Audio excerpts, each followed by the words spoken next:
Wherefore, an MD-MBA? Why the ASMPH offers a dual degree program in medicine and management.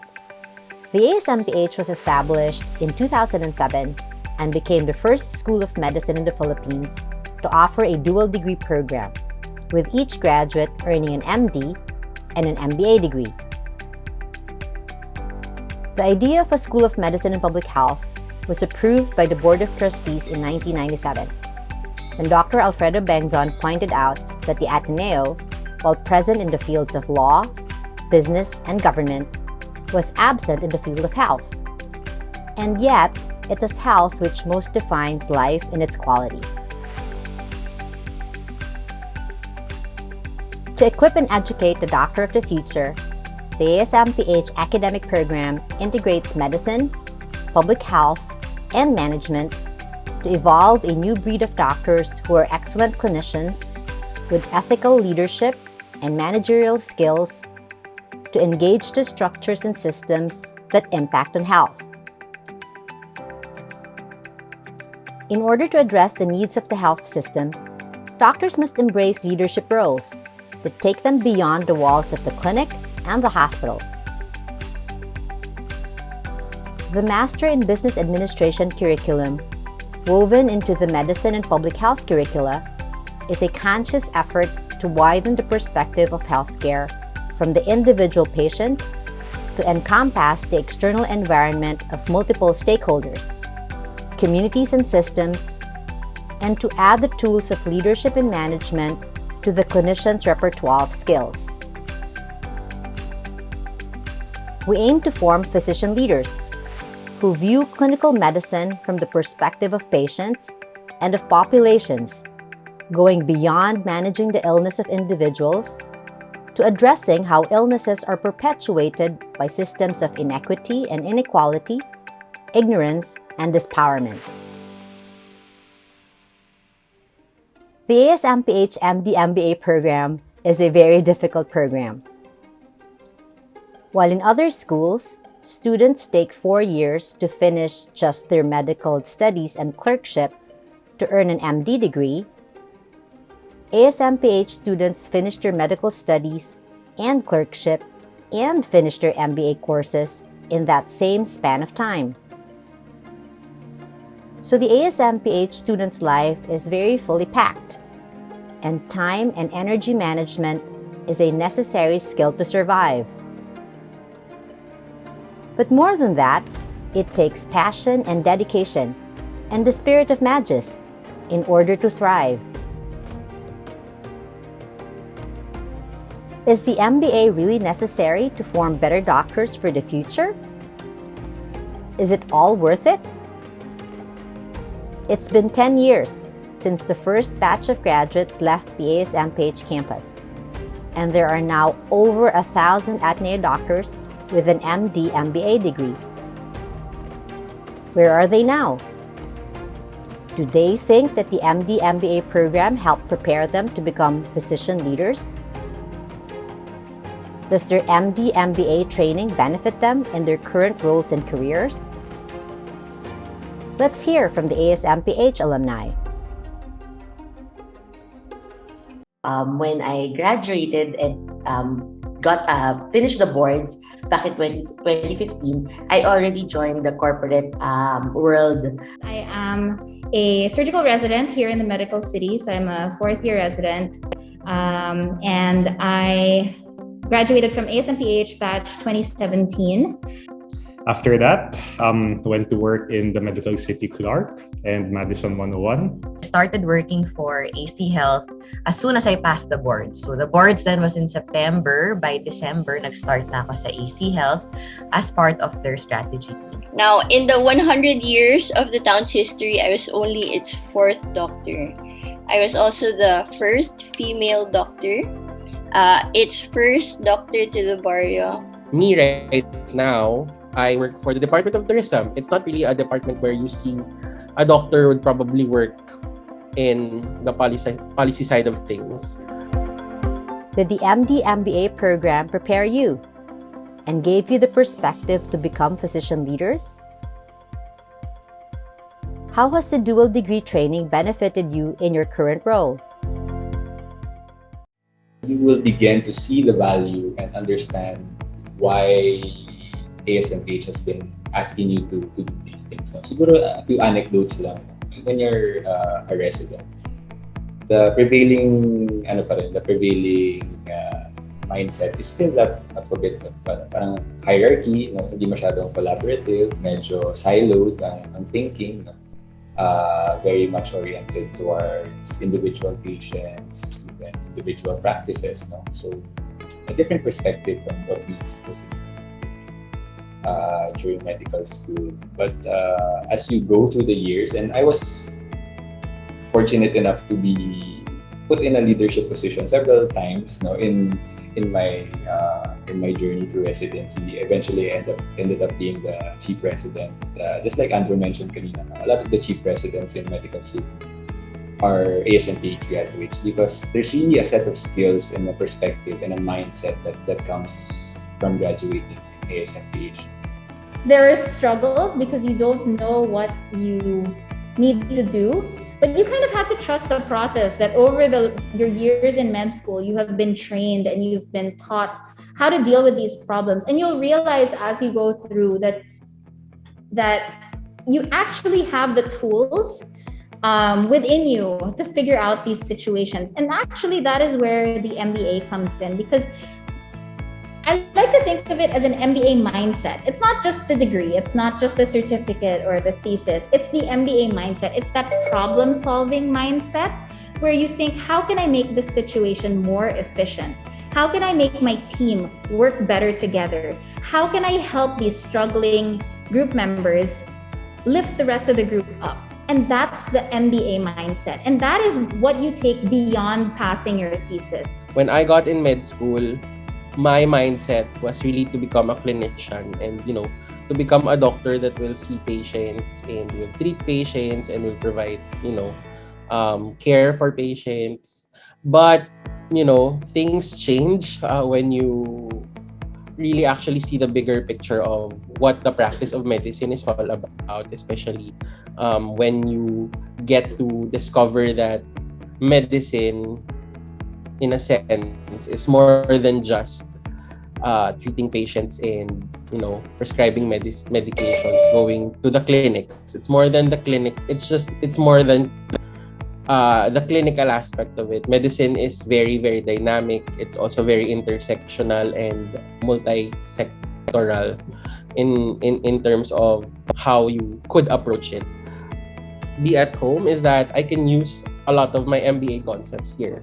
In MBA, we study a lot of supply chain management, branding, market management.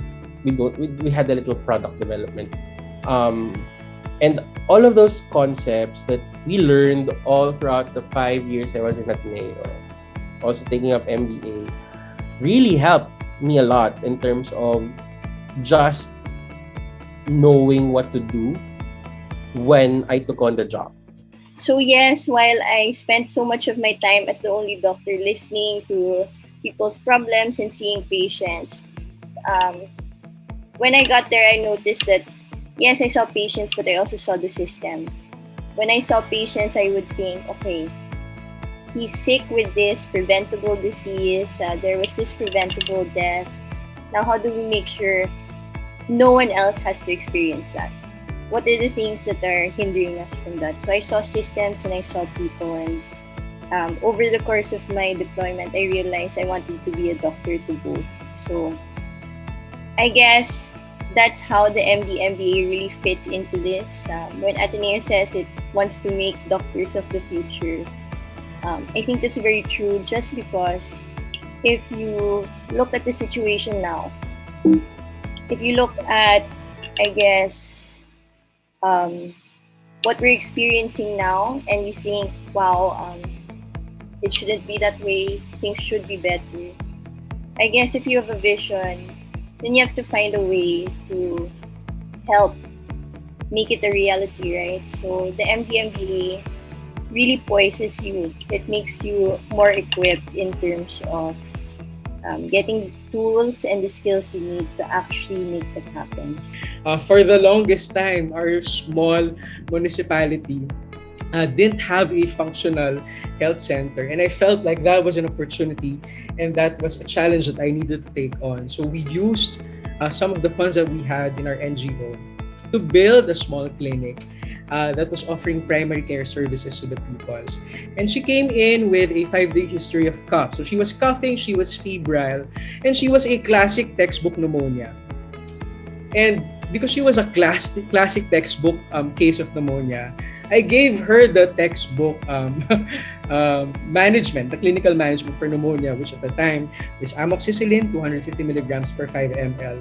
I wanted to make sure that my prescriptions were accessible to my patients. So all my prescriptions are always translated into the local language. So it was at that point in my career that I realized that I was treating patients, even with the best medicines and treatment possible. I was treating them only to bring them back to the same conditions that made them sick in the first place.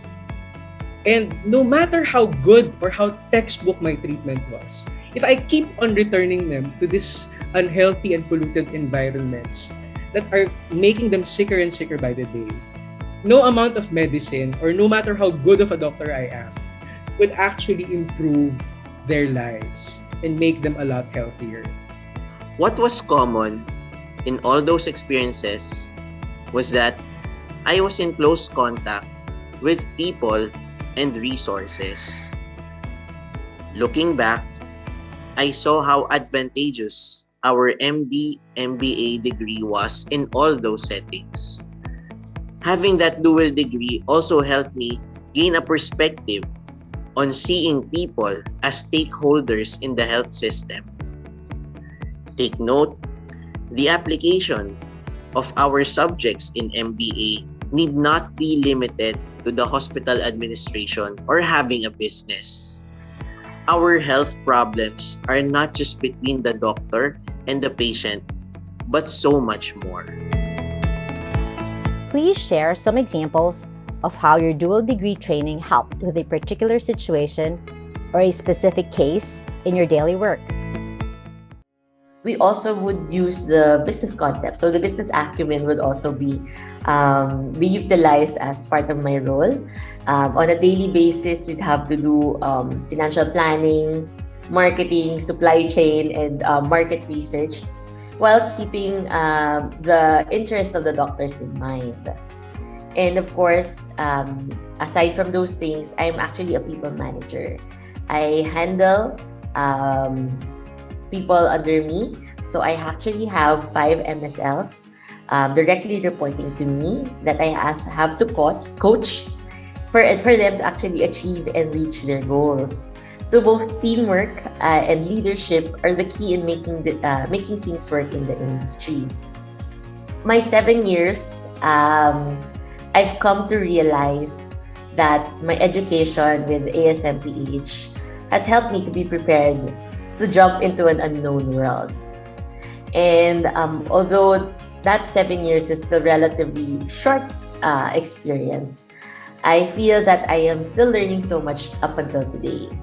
So there are times when I'm thankful, and there are times when I sit back and I get to reflect and I think about my dual degree training and how it was really tough. But I'm still thankful that I'm able to understand these business concepts. So recently, my work for IATF just, we were honored to receive an award from the President Rodrigo Duterte. He gave us a citation for our back-end work for IATF in the Secretariat.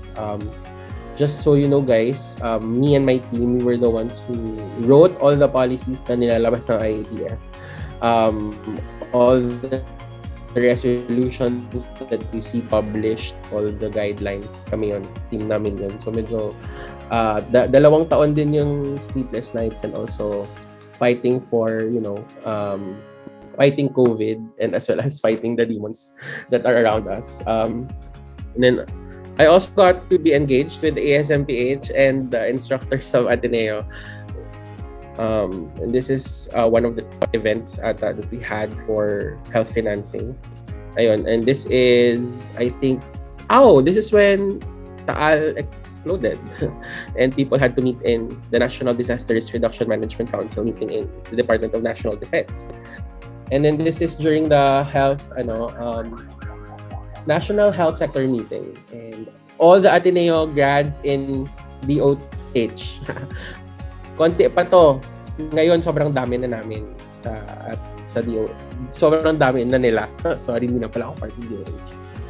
And so these are the people from ASMPH that are in DOH. Ayun, that were in DOH. Doc Ginger is here. Doc Nika is also now a director for disease prevention and control. Harvey has left DOH and now is with the University of Bern in Switzerland. Jappy in the middle over here is now division chief for policy of DOH. That's very, that's something big for us. Nika's director, and Champ is, I think, also division chief for standards and regulations. So medyo may mga positions of authority na yung mga ASMPH graduates sa DOH. I'm happy to say that because we're taking up space in public health more and more. Well, Ginger, of course, kaka-graduate na lang from Harvard for her second master's. This is just me as a DPTB. So I was assigned in San Rafael, and so much rich experiences there in terms of being, I chose to be DPTB because I wanted to experience how it is to be a doctor with very little resources. I wanted to experience that, living in the RHU, working 24/7 with Niagara resources and very little support from local government. When I was in a situation where I felt overwhelmed and there was a lot of things to do, and I was responsible for a lot of things, I went back to the tools and the skills that I learned when I was in Ateneo, particularly our MBA classes. And in addition, I spent so much of my time fighting fires. So when you enter into an organization or into any context where I guess there are barriers which have become legacy, a lot of the times you'll find yourselves dealing with problems on the fly, and you really have to spend a lot of time fighting fires. So instead of planning and thinking and doing projects strategically so that you can get from point A to point B, a lot of it was just responding so that things didn't get bad, So when I left Manila, it was at the height of the measles outbreak. So even before leaving, I was manning some ERs and I was dealing with a lot of measles cases. And then soon after, it was the polio outbreak. So that was extremely challenging because we had to deal with the community and vaccine hesitancy in real life. You had to talk to them and convince them to keep the community safe. After polio, it was dengue, which is what we're experiencing now again. So it was the dengue outbreak. And then eventually, at the tail end of my contract, COVID exploded. So it was a lot, and honestly speaking, I could have chosen to do the bare minimum. I could have done the consults, targeted a few programs with the limited budget, just finish my contract and go. But I guess I was thinking about it a lot, and I had 2 years. So 2 years, it's short, but it also seems like there's a lot that you can do. There's space to do something meaningful. So I had 2 years, and I fell in love with the town and its people, and so that really pushed me to enter the field of environmental public health. Eventually, I decided to not pursue residency and take on this very, very specific, untreaded route of looking at the health of the environment and how it affects the health of people. And thankfully, na-implement naman ng mabuti with adequate implementation of economic nudges and regulatory practices. And recently, our implementation of banning lead paint in various products actually allowed the DENR and the Interagency Committee on Environmental Health to win the World Future Policy Award, which is like the Oscars for environmental health policy. There's such a thing, no? But awards aside, no, I think that's really just a bonus. It's really having this certainty at the personal level that if I buy something, or if my nephews and nieces and the people I know buy something from the market for their children, for themselves, it's having this certainty knowing that, hey, ligtas yung binibili nila. It will not expose them to these high levels of toxic substances. And really with the application of management principles, social marketing principles, economic management, and regulatory management principles, we see how this is translating to ethical practice, but also building solidarity among the people and government and facilitating behavioral change. You know na meron tayo ditong Philippine Heart Center, meron tayong NKTI, di ba, yung Kidney Transplant Institute. So all very specialized, but we don't have one specific to cancer. And when AC Health was studying all of our existing problems in terms of burden of disease, cancer was one of the top 3 among others. So of course heart was still part of it, but cancer was one of the most burdensome and most costly. So burdensome both in terms of debilitating sickness, but also debilitating financially. So they said na as AC Health, kung ang vision natin is affordable quality care, anong magagawa natin ngayon sa specialty space naman kasi meron na tayong ginagawa sa primary care space. So they were studying if there was a way to put up a specialty cancer hospital. And at that time, I was also still interning with them. So they gave me the role also to do focus group discussions and key informant interviews about the concept of a specialty cancer hospital. So pumunta kami sa QC, nag-interview kami ng mga pasyente yung bumibili ng kanilang mga gamot for chemotherapy, yung mga nagpapa-PCSO. And then parang I had to do individual and group interviews with the patients there. So it was a very interesting experience. At that time, hindi pa ako MD, clear yun. Hindi pa ako MD at that time, but I felt so valued because in that internship, I was able to interact with patients, see their reactions to the idea of new businesses, right? That should ideally help solve a lot of the problems they're currently experiencing with how they're accessing health services today. So, parang first-hand experience siya sa akin, and I really enjoyed that stint that I did with them. And clearly, na-enjoy ko talaga siya. I eventually joined the company, right? It's having that goal in mind. It's working to a goal and trying to find ways to achieve it, to persevere, to persist, to be patient enough to keep working to achieve that goal. And that's what I want you guys to bear in mind as you go through your years of ASMPH, how to have that mindset and how to have that goal-oriented direction. Over the course of my deployment, I realized I wanted to be a doctor to both. So I guess that's how the MBA really fits into this. When Ateneo says it wants to make doctors of the future.